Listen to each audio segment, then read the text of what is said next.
밤이 길었다. 무창의 골목마다 낮게 숨쉬던 불빛들이 하나둘 꺼지면 어느새 마을은 사람들의 발소리만으로 채워졌다. 그 발소리 사이로 낯선 사람이 조용히 걸어 들어왔다. 검은 정장, 단정한 머리, 움직임 하나하나에 숨을 죽여야 할 만큼의 절제된 긴장이 깃들어 있었다. 누군가는 창문 커튼 사이로 그 실루엣을 훔쳐보았고, 누군가는 슈퍼 앞에서 천편일률적인 이야기를 이어가다가도 그 여자의 존재를 확인하자 손가락을 멈췄다. 왜 여기 무창까지 내려오신 거예요? 그 질문은 골목을 통째로 흔들었다. 대답 대신에 더 많은 속삭임이 돌아다녔다. 누군가 휴대폰을 꺼내 한 장의 사진을 비추자 아이들의 수군거림이 동네를 가득 메웠다. 대박. 실종 신고해야지. 엄마가 집을 나갔는데. 누군가의 농담인지 진담인지 알 수 없는 말이었지만 그 말은 곧 사람들의 공포를 부채질했다. 엄청 보고 싶은 사람이었나 보다. 죽이고 싶을 만큼. 누군가의 말투 속에선 경멸과 집착이 불안하게 교차했다. 말이 퍼지자 평화롭던 마을은 금세 서로를 의심하는 눈빛으로 가득 찼다. 그녀는 들키면 안 된다는 사실을 숨기려 하지 않았다. 숨기려는 순간마다 오히려 더 드러날 것이란 걸 알았기에 존재를 완벽히 지우려 애썼다. 작은 가게 앞에 서서 손님들 사이로 스며들고 마을 광장의 아이들이 떠드는 소리에 맞춰 걸음을 늦췄다. 누구와도 눈을 마주치지 않았고 누군가 자신을 쫓아올 때는 담담한 표정으로 바닥을 응시했다. 그 침묵은 칼날처럼 예리했다. 가성그룹에서는 이미 움직임이 시작되었다. 명확한 계획과 냉정한 집행력, 그리고 불타는 집착. 누군가는 누군가를 반드시 찾아내야 했고 그 이유는 오래전 잃어버린 한 사람 때문이었다. 마을 사람들은 그 사실을 대체로 알지 못했지만 작은 수첩 한 장과 몇 통의 전화로 그들의 손길은 점점 촘촘해졌다. 확인 한번 잘해봐요. 요즘 학력 위조, 경력 위조 다 하는 세상이잖아요. 그 말은 불안의 씨앗이 되어 골목 끝에서 골목 끝으로 전해졌다. 백혜진은 물을 묻힌 채로 설거지를 멈췄다. 입술을 깨물며 몸을 굳혔다. 낯선 여자가 며칠 전부터 마을 주변을 어슬렁거린 것을 봤고 그 눈빛이 심상치 않았음을 알았다. 그것이 누구의 얼굴을 닮았는지, 왜 이곳까지 왔는지를 그녀만이 어렴풋이 알고 있었다. 그 비밀은 무거웠다. 말 한마디가 누군가의 목숨을 좌우할 수 있었다. 그래서 백혜진은 입을 다물고 그 사람을 망설임 없이 품에 넣었다. 선택은 누구를 위해? 자신을 위해? 혹은 더 큰 무엇을 위해? 마을의 슈퍼 앞에서 해나는 장난처럼 떠들었다. 사모님은 진짜 어디 계신 거예요? 소문에 붙은 이름은 더 이상 단순한 단어가 아니었다. 누군가의 상처였고, 누군가의 복수였고, 누군가의 구원을 의미했다. 그 질문들 사이로 검은 차가 들어섰다. 차문이 열리고 나오는 사람들의 표정은 공무적이었다. 그들이 내민 신분증과 표정은 주민들의 불안을 눈에 보이게 만들었다. 사건 사고 없었는지 전 직장에서 알아보시고요. 누군가의 목소리가 떨렸고 그 떨림은 마을 전체로 번졌다. 밤은 깊었고 숨겨진 긴장은 폭발하기 직전이었다. 작은 편지 하나가 손에서 손으로 전달되었다. 플랜 나온 것 같은데? 제가 그 사람을 죽여야 합니까? 그 문장은 보석처럼 날카로웠다. 누군가는 절박했고 누군가는 명령을 기다렸으며 누군가는 복수의 칼날을 갈고 있었다. 플랜이라는 단어는 마을 사람들에게는 아직 두려움의 그림자였지만 가성그룹 쪽에서는 더 이상 감정적이지 않은 실행 코드였다. 그녀는 밤거리를 걸으며 여러 얼굴을 읽었다. 누구는 두려움으로 입술을 깨물었고 누구는 손에 힘을 주며 무언가를 잃었지만 끝내 숨기려 했고 누구는 눈빛을 돌리며 자기만의 이득을 계산했다. 사람들의 심리는 언제나 예측 불가능했다. 한때 친구였던 사람이 돌변할 수도, 평생 웃어주던 이웃이 한순간 배반자가 될 수도 있었다. 절박한 사람들은 자주 선을 넘었고 선을 넘은 사람들은 역시 자주 파괴되었다. 어느새 아침 기온이 스며들자 마을 사람들은 더 이상 견딜 수 없는 질문들로 서로를 압박하기 시작했다. 왜 여기 무창까지 내려오신 거예요? 라는 질문은 이제 행동을 촉구하는 주문이 되었다. 누군가는 실제로 움직였고 누군가는 의자에 앉아 손에 든 차를 떨어뜨렸다. 그리고 마침내 작은 시비 하나가 터졌다. 주먹이 오갔고 어르신들의 비명이 울렸으며 마을은 더 이상 일상으로 돌아갈 수 없게 되었다. 그녀는 그 소란을 멀찍이서 지켜보며 자신이 얼마나 취약한지 다시 깨달았다. 주변에 깔린 눈빛 하나하나가 무기였고 소문은 이미 움직이는 괴물이 되었다. 들키지 않기 위해서는 단지 몸을 숨기는 것만으로는 부족했다. 사람들을 통제해야 했고 때로는 진실을 던져 더 큰 거짓말을 만들어내야 했다. 그녀는 조용히 결심했다. 이 마을의 삶을 잠깐 빌린 것이고 그 빌림은 더 큰 목표를 위해 사용되어야 한다. 그러나 그 목표는 무엇인가? 누구를 위한가? 그 질문은 여전히 그녀의 가슴을 조였다.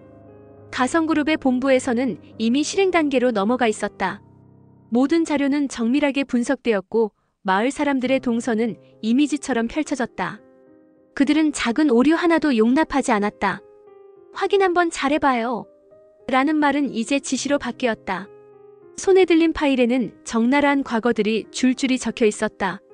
학력 위조, 경력 위조의 흔적을 찾는 자리였지만 그 속에서 더 끔찍한 진실들이 드러나길 바랐다. 왜냐하면 진실은 그들을 구원할 수 있을 것이고 진실은 또한 복수의 정당성을 부여해 줄 테니까. 한밤중에 들려온 소식 하나가 마을의 공기를 더 무겁게 만들었다. 누군가가 실종 상태로 신고되었고 경찰차 한 대가 마을 입구를 드나들었다.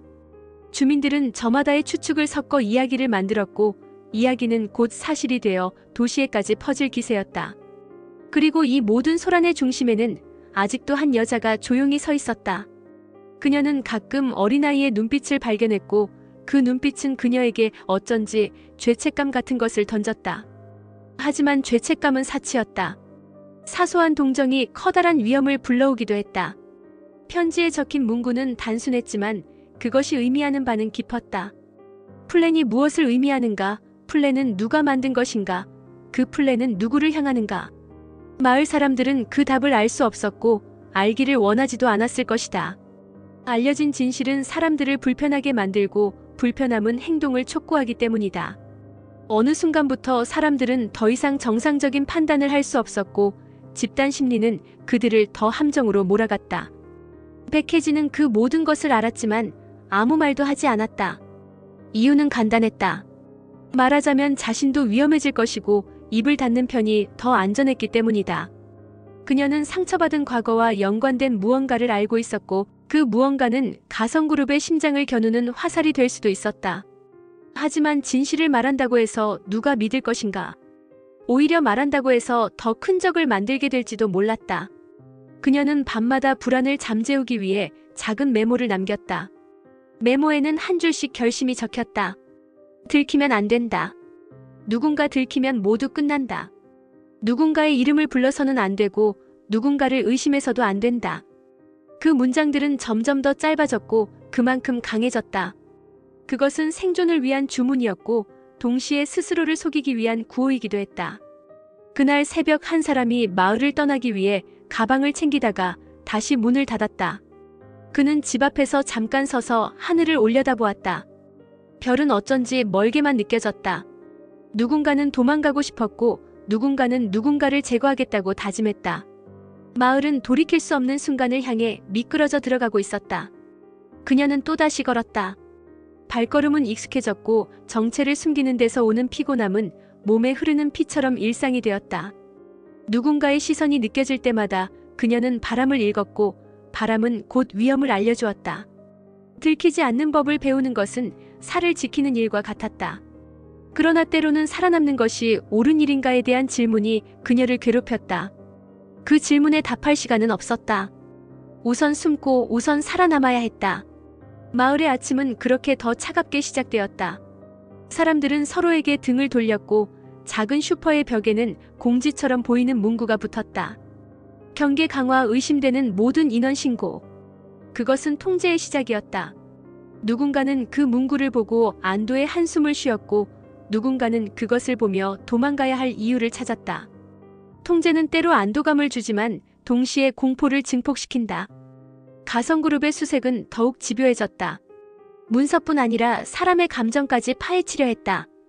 그들은 마을 사람들의 친분 관계도 분석했고 오래된 사진 속에서 단서를 찾아냈다.